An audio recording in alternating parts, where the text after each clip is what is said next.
What's up everybody, Steve here, Shadow Inventory. We're going to show you exactly how to find the shadow inventory in your local market. But first, let's discuss exactly what is shadow inventory. Shadow inventory is essentially properties that have been foreclosed on and now are REO, real estate owned properties, by the banks. However, they're not released to the open market until a later date. Now, these properties can be held back from the open market for weeks, months, or even years. And I've personally seen this in the last real estate recession when we were listing REO properties. You see, in most cases, these REO properties, when they're taken back by the banks, they have contractors go in and they have a sign-in sheet usually posted around the front door somewhere. Now, this sign-in sheet shows exactly when contractors were in there, the dates, and what they were doing in that property, whether it was regular maintenance or if it was some sort of renovation or repair item. Some of these REO properties that we took as listings, I've seen some of these sheets that showed that they took possession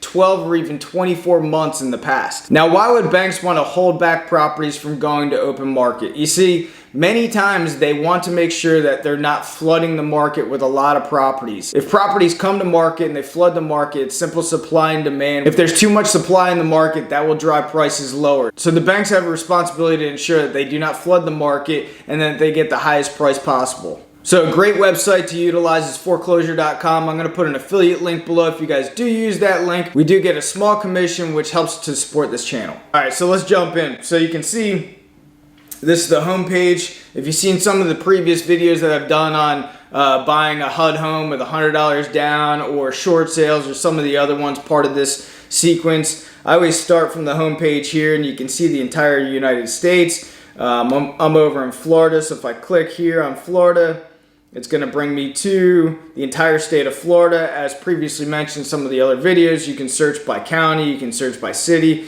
but we're just going to search the entire state of Florida. I'm going to type that in, hit search, and then we're going to go over to listing type, and that's going to bring us down to shadow inventory. As you can see, in the state of Florida, there's almost 8,000 properties that have been foreclosed on but have not hit the open market.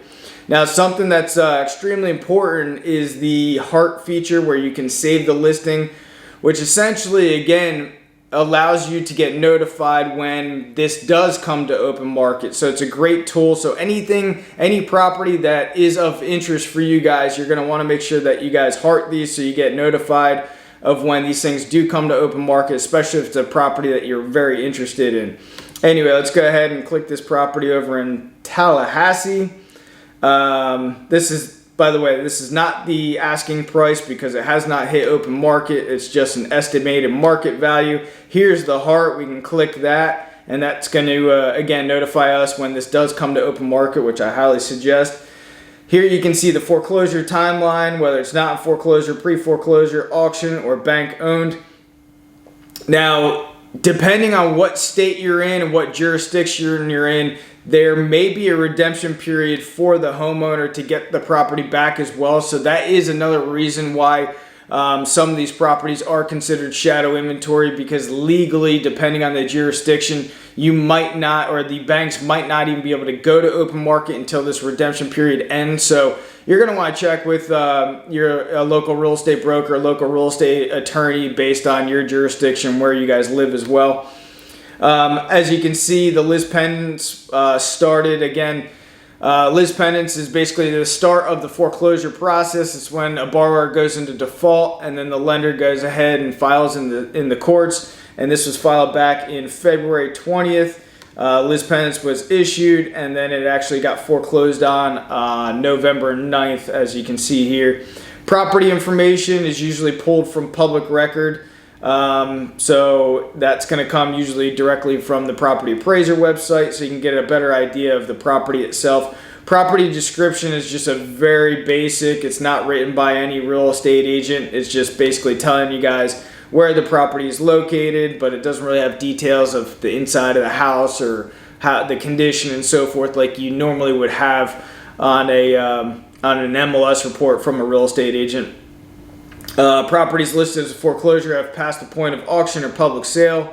Because the properties were not sold at auction, the lender is now the owner is engaged in the process of marketing and selling them to potential buyers. Now, if we scroll down here, you got some mortgage related information, so you can actually plug in the prices of the home, how much down payment, the loan type, and start calculating some payment information. And then you go down to the listing history, and this will get you guys additional information pertaining to this property. As you can see, all the way back in 2012, there was tax liens on the property, so they were having a little bit of an issue back then.